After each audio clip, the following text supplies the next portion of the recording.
Hello, everybody. Good morning. Hope everybody's having a good morning, staying dry out here. Listen, we smile not because everything is perfect, but because we look to the perfect one. Okay. We all have things going on in our lives, but we also have things that we can and should smile about. So, that's why you guys see me smiling every day because God is good despite anything. He is good all the time. So that is not what this video is about though. This video is about nighttime routine. So it is morning now, but I want to talk about what happens at night for some people. So listen, there are some of you who have these excessive worries at night. Your brain is overactive. You're constantly thinking about things, whether it's what you need to do, what you didn't do, your life, how things are going to turn out, a family member, whatever. And I want to teach you a strategy today to reduce that so that you're getting sleep. Some of you also have sleep disturbance, so you're either having trouble staying asleep or falling asleep. And I want to help with that as well. So I am not a sleep doctor, but I know a little bit about sleep. But this is not about sleep. This is about what you do before you go to sleep, so that you can have a better chance to get much rest. Okay.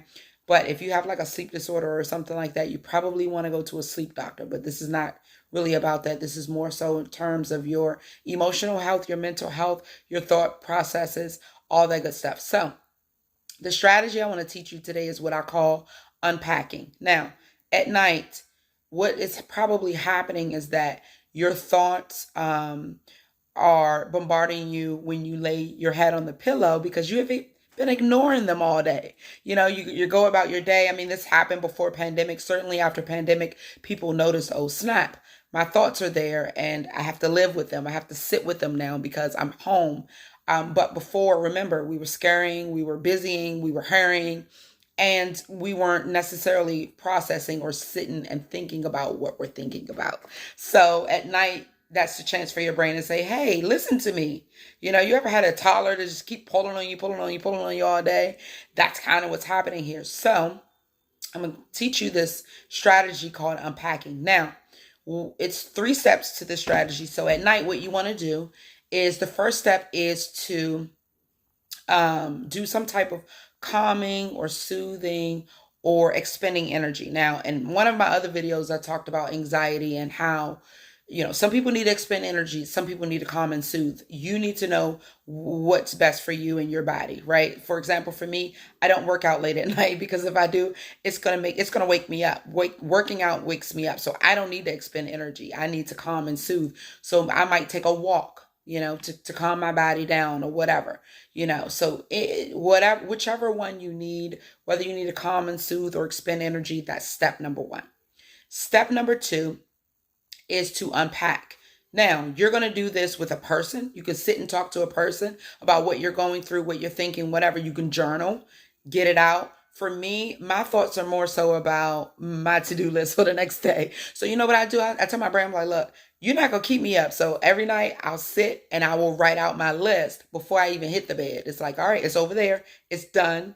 That's there. We'll worry about that tomorrow. I'm getting sleep tonight so I can have energy for tomorrow to do these things. So unpack whatever that looks like for you. Journaling, writing your list, talking to somebody. You may just need to get out frustration. You need to get out things that are in your mind. Some people are talkers. They talk through things. They figure out things by talking through things with people. Okay, so you might need to do that. Whatever way you need to unpack, it needs to get out. That's the point. Don't keep it in. It needs to get out. The third step is that you're going to have a bedtime routine. Do the same thing every single night. It's like a baby. When my kids were very small, I would rock them, I would nurse them. They would know that it's time to sleep. Our brains are the same way right now. If we train it and we teach it, hey, I do this every night when it's time for me to go to sleep, it's more than likely that your brain will catch on and it'll say, okay, well, it's time to sleep. So for me, I listen to Encounter Meditations. You guys can check that out. It's a Christian meditation. I love it. It's so good. Usually they're about 15 minutes. Now, my brain is so trained that I don't make it through. I don't make it through the whole 15 minutes. I will put that thing on. I'll do my prayer before and I'll put that thing on and I am out like a light. So do the same thing every single night to train your brain for sleep routine. And so do those 3 steps and you should have a better response in terms of your thought patterns and how much they're plaguing you and things at night. The other thing is, here are a couple tips on sleep help. No blue light an hour before sleep. So, when I put my meditation on, I turn my phone over, and the blue light is not shining. No blue light an hour before sleep. Of course, dark, cool room, not too hot, not too cold, or if it's cold, you have blankets or whatever, but make sure you're comfortable. That's the point. And then try to minimize your disruptions when you're trying to go to sleep. So those are just some bonus tips on sleep itself. But in terms of your thoughts, you want to get those out before you go to bed. You don't want to just jump into bed and because they're going to be there and they're not going anywhere. All right. So Christian therapy. You guys be blessed.